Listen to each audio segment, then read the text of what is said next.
All right, guys, let me get a little sip of coffee here. All right, some of that Sasquatch coffee. Well, good morning to you. It's morning here, and this is PacWest Bigfoot. Just want to say thank you guys so very much for listening in to these different encounter stories. Just so you know, the website is back up again.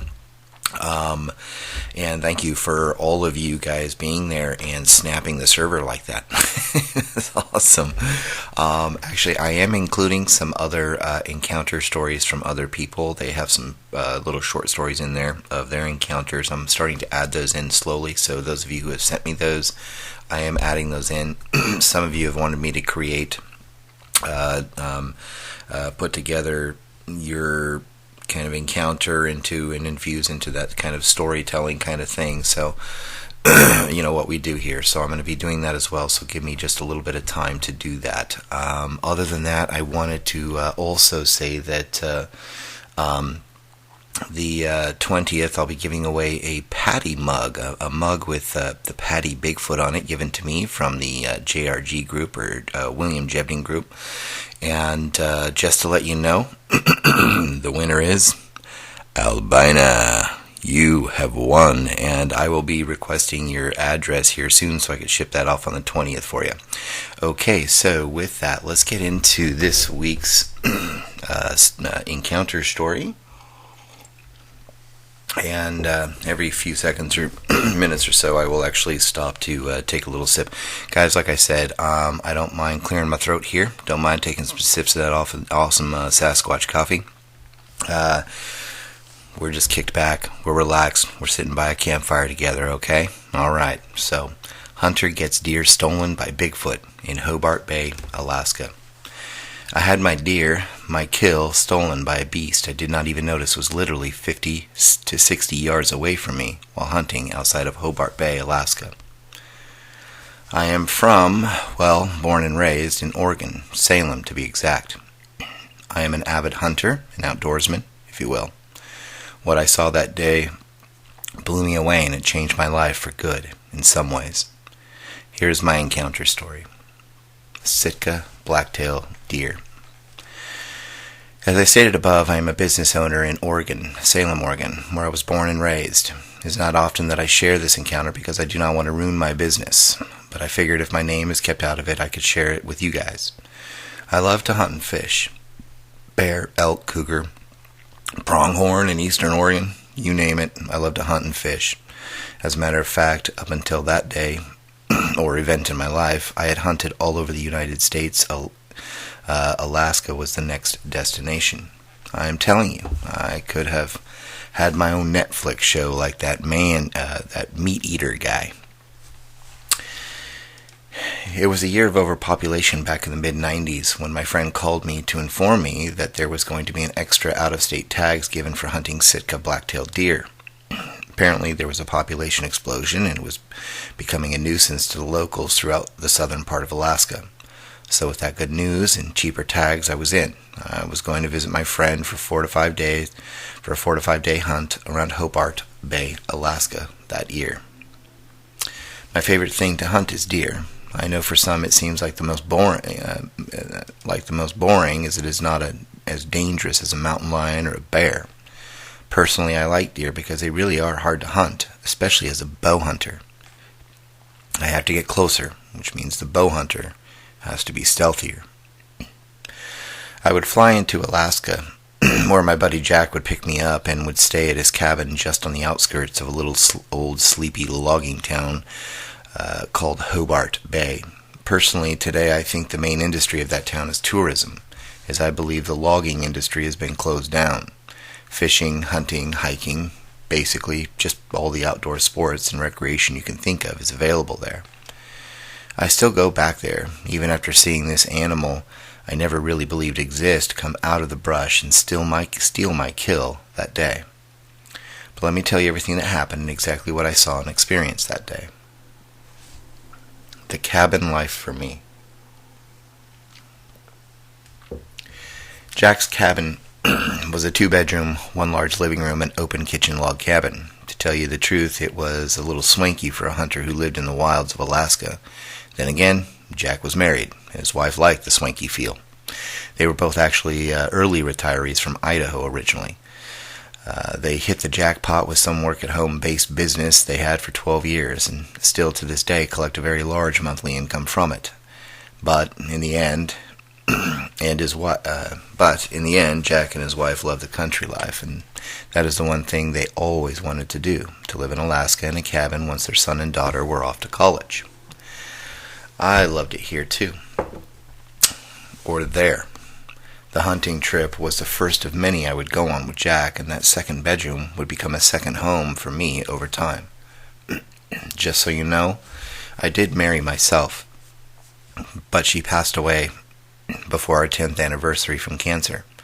I never remarried to this day. By the time this incident had happened, she had been gone 4 years, and yes, I was still feeling the pain of loss pretty badly. It was nice to get out of Salem and into the cabin up in Alaska at the time. It was nearing that time of year, and I think you know what I'm referring to, the anniversary, and I simply did not want to be alone. Arriving at the cabin was really a breath of fresh air, and one, as you can tell, was much needed. Jack and his wife helped me get settled in that late afternoon I arrived. It was, of course, a little too late for hunting that day, and the trip was long, so we simply enjoyed playing catch-up with our lives that evening over dinner and dessert. The conversation on the porch later that evening would turn to hunting the Sitka black-tailed deer. We also talked about safety with so many bears around. While Hobart Bay is small, and where we would be about 10 miles southeast, there were bears everywhere, all the time, to be sure. We would, of course, be strapped with large caliber handguns as well as bear spray. Funny thing was, who would have thought Bigfoot spray would have been something I would have needed instead? I know they don't make it. That was just a bit of humor and sarcasm all at the same time. It is not that the subject never came up in my lifetime. As a matter of fact, I had a couple good friends down in southern Oregon who had come across what they believed was Bigfoot, and one of them was in law enforcement down there. He watched as it took down a deer. He will share that with you soon, Dave. I was never thoroughly convinced of its existence, but I did leave room for it, and even thought about it when I was out hunting. It's not like I never looked for more than deer track while out and about hunting. Hey, you never know, right? But I know you want to hear the encounter, not all that stuff that leads up to it. Okay, I just wanted to let you know why I was there in the first place, and how this truly shaped my life moving forward. The sighting and encounter did not last long, so I'll try to keep it as short as possible. Here we go. The hunter versus Bigfoot. Truth be told, the event or incident took no longer, I think, than 35 to 40 seconds tops. However, it felt like minutes passed by instead. I guess when you see something like that, well, time just gets lost, I suppose. Where we were hunting was more or less high country type of landscape. There are quite a few different types of landscapes in Alaska, and here it was smaller coniferous trees that dotted the land, but it was the tall, thick brush that cut down on visibility. Here, you had to take the high ground to hunt, or you would not be able to see a thing hardly at all. Of course, finding high ground in Alaska, even around the Salt Chuck, was not all that complicated. When we arrived, I told Jack how right he was. This part of Alaska was really beautiful. It was so beautiful, in fact, I started thinking I could live here, and even daydreamed about it for a while hunting that morning. It was just getting light. The low-lying hills were shadowed by a mountain range to the east. We walked into the bush about 200 yards or so beyond the dirt road we parked on. Actually, every road around there was dirt at the time, and so were most in the little town of Hobart Bay. We decided to spread out, so I walked west about another 200 yards and settled in for what I hoped would be a decent day of hunting, or what some call patiently waiting. Armed with my bow, a small bag of food, and one tall thermos of coffee, I finally found a little knoll with a perfect view over the valley below.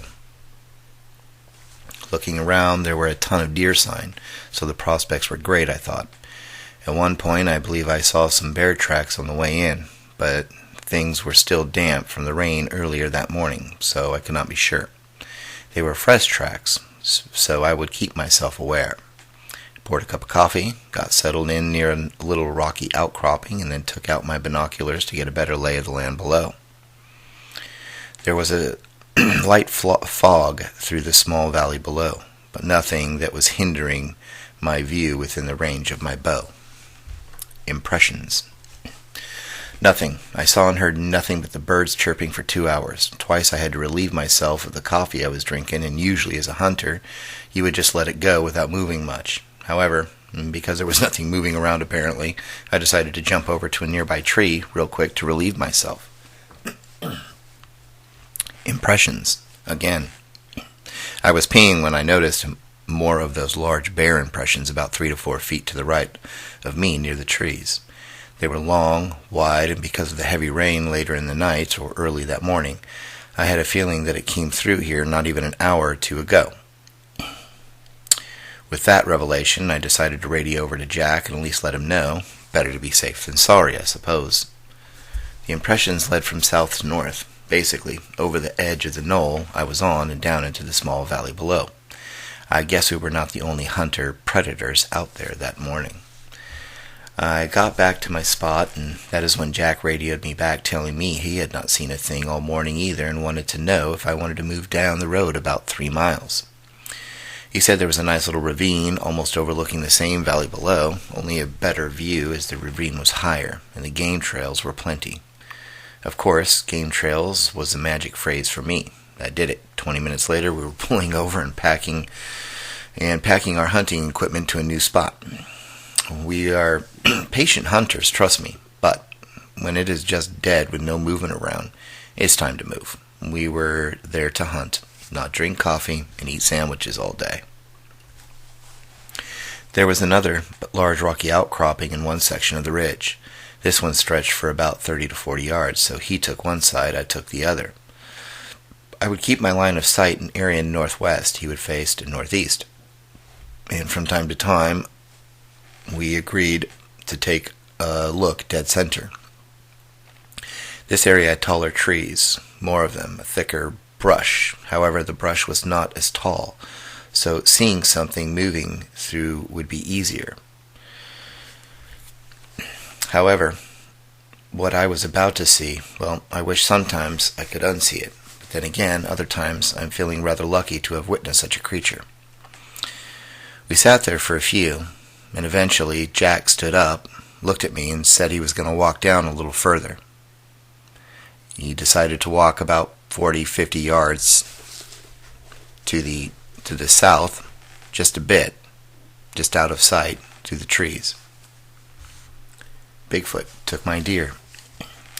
More game trails equaled more sign, and that more sign equaled movement, not even 25 minutes into our own move to the new location. It was a few or so females and the young, more or less a small herd. It would not be long now, as every hunter knows, bucks follow the hinds and are usually not too far behind. I started to get real excited and settled in a bit. I drew out my bow, made sure I was ready to let an arrow fly. Another 15 minutes, and finally, through a small clearing, I saw my first buck of the day. Well, late morning by then. It was a 4-point buck I could see. I was approximately 25 yards above where he came out from the heavy thicket of bush and smaller shore pines and a few taller black pines. As a bow hunter, even if you're using feeders, you are never more than 30 yards away from your kill zone. The golden brown and perfect Sitka black-tailed deer had come into almost full view at that point. I settled down, relaxed a bit, breathed in and out once or twice as usual, and took aim. Right above the front shoulder. That was the usual placement, and the best, really, for any bow hunter. The arrow was in the air in a split second later. It was a great shot. The deer jumped and spun around a bit before it hit a tree and fell down. I did not stand up yet, actually. I fell to both knees and watched as it slowly stopped moving. And that is when I heard something massive crashing through the brush and trees about 20 yards or so from the north side of where the deer now laid next to a large black pine. Enormous, massive, downright scary looking from what I could tell. I knew right out of the gate what I was looking at. A Bigfoot. It was fast, too. It came out of the brush and was almost on all fours in front of the deer before I knew it. There it was, a myth, a legend, alive before my eyes. It was brownish in color, the hair that is, and no, it was not fur. It looked like hair to me. Of course, there was still some brush in the way, but I could see that this thing had to be on all fours. And that was so amazing and scary, to be on all fours like that. Well, if it were a bear, even a large one, I would not be able to see much of it from behind the low brush like that, especially when on all fours. The head was not totally cone-shaped, but there was a bit of shape to it. The hair, like I said, was more of a brownish color, not dark brown, more like that deer, but only a few shades darker. I cannot get a real sense of its face, other than it was darker, almost dark gray colored tone to it. For the most part, all I could see was massive amounts of hair covering a huge monster of the woods. It was muscular and broad-shouldered. If I had to guess, I would put that thing at 4 feet wide at the chest, nearly 9 feet tall, and had to weigh more than 500 pounds. It stood up with my deer in both of its large hands. And at this moment, I got a sense that this Bigfoot was literally all of that 8 or 9 feet in height. Anyways, it had my kill in its hands, and then snap! A cracking or breaking noise could be heard from where I was at.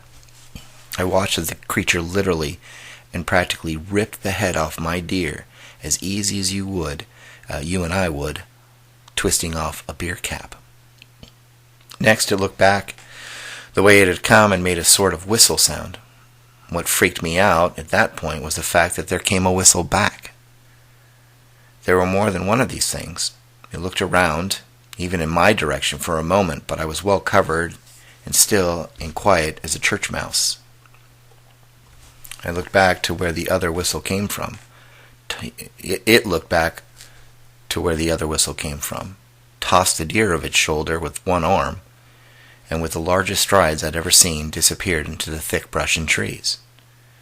I packed up a few things that were out of my pack and made my way quietly back towards Jack. I am not sure if he would believe me, but either way I wanted to be as far away from here as I could at that moment. Jack and the Giants. Jack was not surprised, but I was, because of his lack of being surprised. The conversation never came up because he thought I would never have believed him about his own sighting 4 years earlier. Ironically, it was further north of Hobart Bay, but he had one nonetheless. I joked with him about being upset for a minute, but what had just happened as we drove away was scary and amazing all at once. Jack's description was almost spot on with mine, even down to the color of the thing. However, his happened while fishing in a stream. It was scooping up fish out of a stream and eating them until it was noticed. At that point, it walked off and disappeared in the woods as well. Well, at least I know I was not seeing things. Since then, I've hunted the Hobart area, hoping I could get a chance to see this giant thing of a creature again. Well, as long as it was at least 30 yards away for sure. I also do a little research from time to time myself in Oregon, back home. This sighting changed me, and my beliefs about what is out here in the Pacific Northwest after all. Thanks for letting me share.